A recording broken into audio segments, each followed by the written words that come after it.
Welcome to this EOS video that will cover lead SOP5.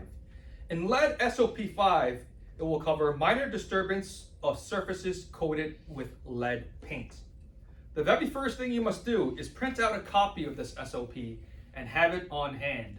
The reason why is so that you can follow each step clearly to ensure proper procedures are taking place.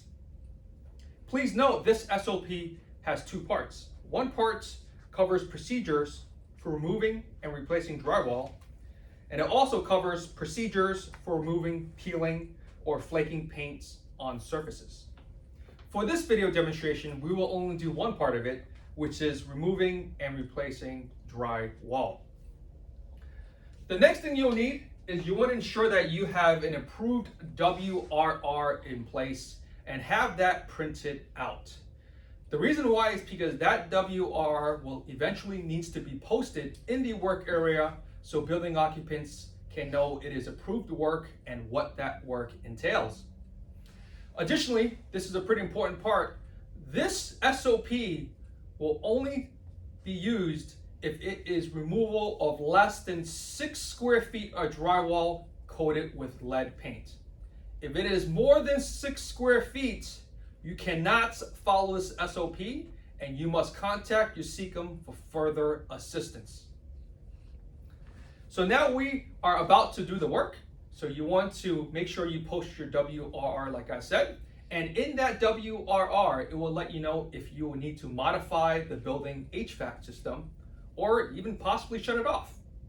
Additionally, it would also let you know if you need to follow any additional lockout, tagout procedures.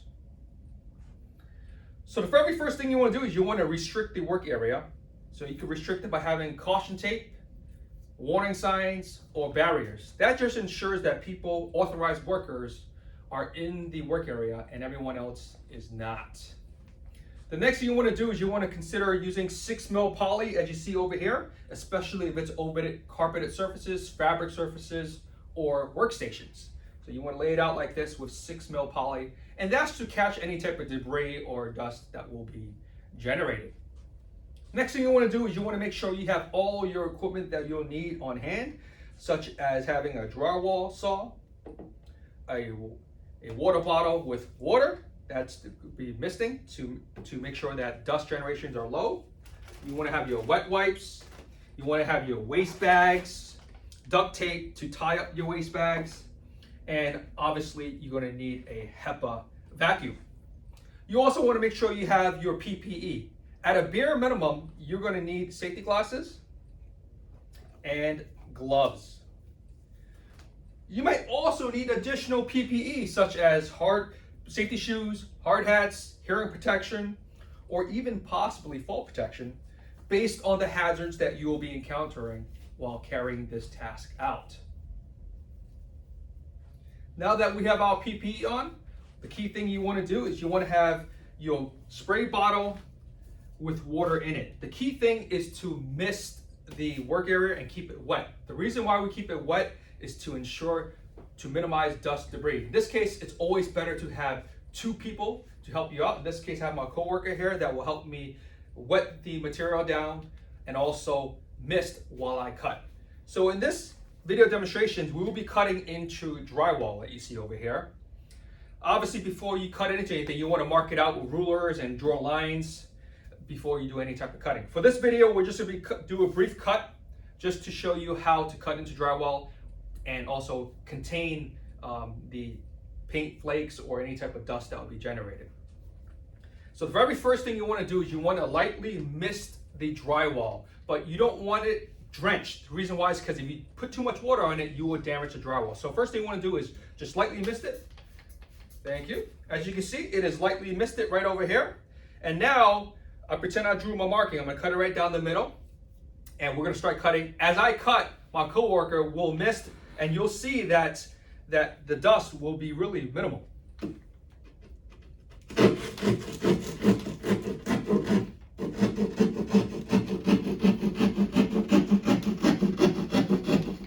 All right. See, now that I have my cut over here, you can notice that the mist was very minimal. And after here, the work is being done. So what you want to do is you want to wet wipe your equipment and wet wipe the area And also you want a HEPA vacuum as well to clean things up. So I'm wet wiping now. And you want to have your waste bags readily available.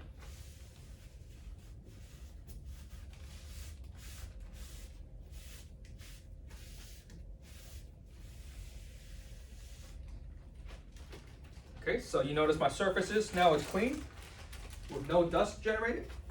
And then you want to take the HEPA vac and vacuum the work area to get rid of any dust or debris that is generated.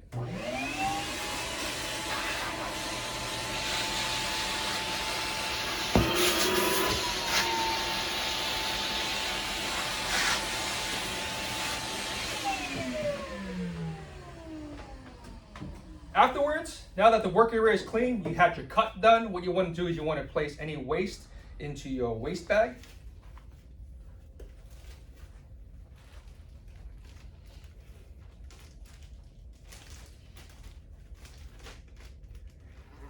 You'll remove any PPE that you have, and then once you have your waste bag, you want to label it with what it is, accumulation dates, and you want to store it for proper disposal. And you can contact your SECM on how to properly dispose of this. And this is it for the video. You also want to make sure that you take away any type of barrier signs that you have out, because now the work area is open for people to occupy. If you have any questions, please contact your instructors for more instructions. Thank you.